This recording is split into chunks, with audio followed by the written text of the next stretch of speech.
केला बेचने वाली चुड़ैल। एक बार की बात है, जादूपुर नाम के एक गांव में करतब दिखाती एक औरत एक रेड्डी के लिए गांव में आती है।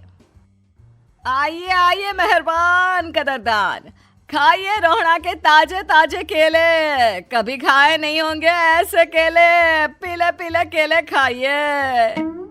ये कहकर रोहड़ा हाथों में 4 केले लिए उन्हें सर्कल में जोर जोर से हवा में उछालती हुई करतब दिखाती है, जिसे देखकर आसपास के सारे बच्चे अपने अपने मम्मी पापा से उस औरत के पास जाने की जिद करने लग जाते हैं। पापा, ऐसा तो सर्कस में बॉल से होता है ना, ये आंटी तो केले से कर रही है। चलिए ना पापा, देखते हैं। रोहड़ा एक पतली सी तार पर चलती हुई केलों से करतब दिखाती है। आते जाते सभी लोग बाहर रुककर उसके करतब देखते हैं और वाह वाही करते नहीं थकते। जैसे ही एक आदमी पास आकर उसे पैसे देने लग जाता है, तब वो कहती है, अरे नहीं नहीं साहब, मैं करतब तो बच्चों के मन को बहलाने के लिए करती हूँ। धंधा तो मेरा केले का है। पीछे देखो मेरी रिड्डी, जो भी मेरे केले खाएगा मेरी तरह चुस्त दुरुस्त और तंदुरुस्त हो जाएगा। पता चलता है क्या कि मेरी उम्र 55 की है। अरे पर ऐसे ठंड के मौसम में कोई केला क्यों खाएगा? ये ऐसे वैसे केले नहीं है साहब, ये शरीर में गर्मी देते हैं। ठंड को दूर भगाए जो भी रोहिणा के केले खाए।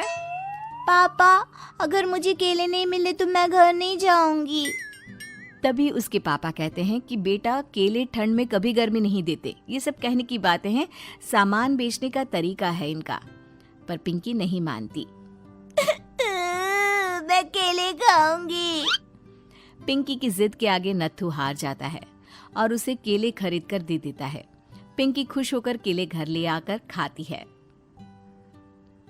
अब मैं भी करतब करूंगी, कितना मजा आएगा। जादुई केले। पिंकी पहला केला खत्म भी नहीं करती कि वो बेहोश हो जाती है।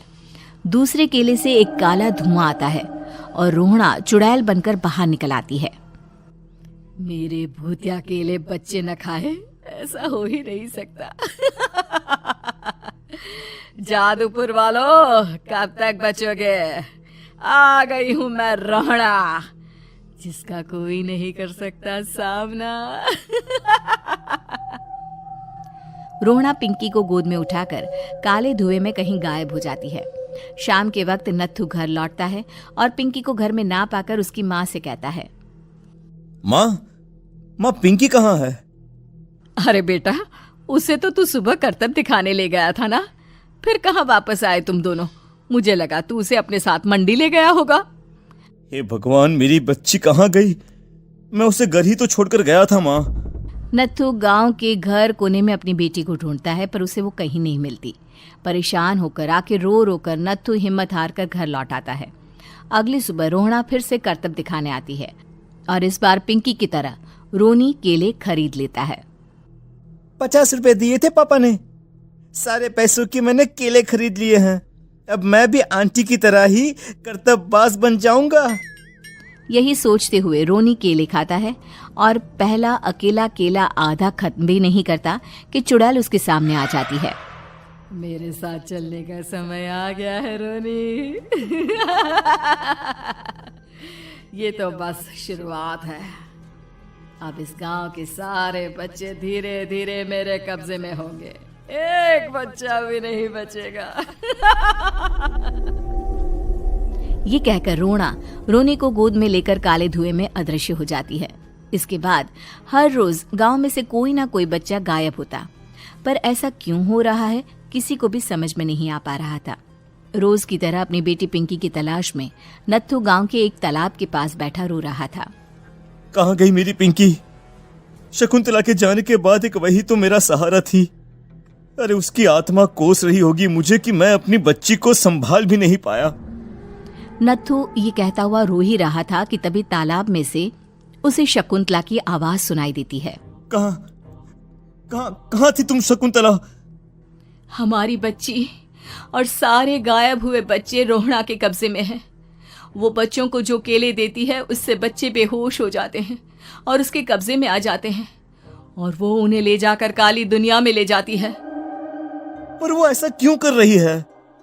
ये मैं नहीं जानती, पर उस दुनिया का रास्ता मैं आपको बता सकती हूँ। जहां ये नदी खत्म होती है वहां एक केले का पेड़ है, उसके नीचे एक दरवाजा है, वहीं से रास्ता जाता है उस दुनिया का। ये कहकर शकुंतला की आत्मा गायब हो जाती है। गांव के सभी लोग झुंड बनाकर उसी रास्ते से काली दुनिया में चले जाते हैं और वहां देखते हैं कि सारे बच्चे वहां काम कर रहे थे। पापा मुझे ले चलो यहाँ से। पापा पापा। सभी बच्चे अपने मम्मी पापा से लिपट जाते हैं। तो तुम लोग यहां तक आ गए? क्यों हमारे बच्चों को पकड़ लिया तूने? तुझे शिकार ही बनाना है तो ले, हम सब आ गए हैं, हमें खा ले। नहीं, मुझे बच्चे चाहिए। मेरे बच्चे के बदले तुम लोगों के बच्चे। क्या मतलब? मैं इसी गांव में रहने वाली एक औरत थी। केले की चोरी के इल्जाम में मेरे बेटे को गांव वालों ने इतना मारा कि वो मर गया। उसी दिन मैंने ठान लिया कि गांव वालों का भी वही हाल करूंगी। कुछ दिन बाद बेटे के चले जाने के दुख में मैं भी मर गई और मेरी भटकती आत्मा एक चुड़ैल बन गई। और फिर मैंने बदला लिया तुम सबके बच्चे छीनकर। बर्दाश्त नहीं कर पाए ना? सोचो मुझ पर क्या बीती होगी। हमें माफ कर दो रोना। पता नहीं ये किसकी गलती थी, पर हम सभी माफी मांगते हैं। हमारी खुशियां लौटा दो, तुम भी तो एक माँ हो। गांव वालों की बात सुनकर रोना का मन पिघल जाता है और वो बच्चों को छोड़ देती है। उसके बाद काली दुनिया बच्चों के लिए जादुई दुनिया बन जाती है। अब कोई भी कभी भी वहां आ जा सकता था।